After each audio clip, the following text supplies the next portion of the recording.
classification of your samples will determine how you package them. Today we are looking at a Category A and Category B.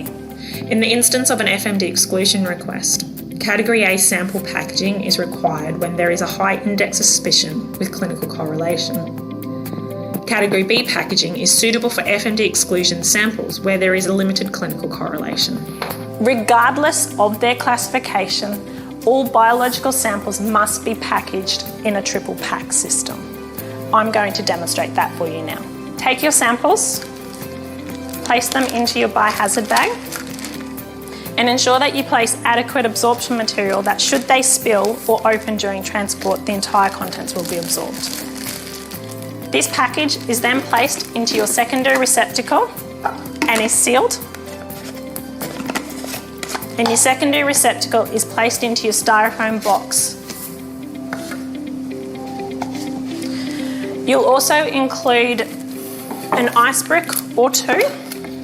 This will ensure that the integrity of the samples are maintained at 4 degrees.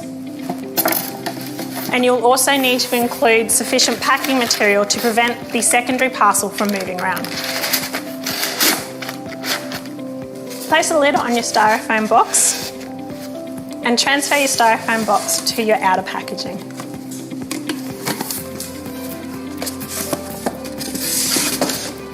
At this point in time, you'll need to also include your SAS and the appropriate IATA documentation on top of the parcel and seal your box. Category A boxes must have the UN mark on them and must be purchased from an approved supplier. You'll also need to include the outer markings and labellings on your parcel. These are the shipper and the consignee information, a 24-hour emergency contact name and number, the UN number, as well as the proper shipping name. You'll also need to ensure that your infectious substance label is present on the box. Should your parcel contain more than 50 ml of liquid, you will need to ensure that orientation labels are present on the box. This ensures that during transport, the package will remain upright at all times.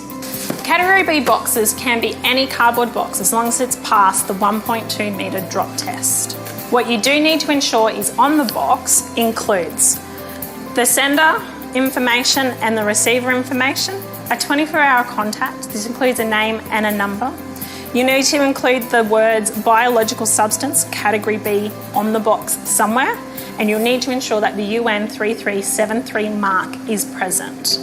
Same as a Category A, if the parcel has 50 ml or more liquid in it, you will need to include orientation labels.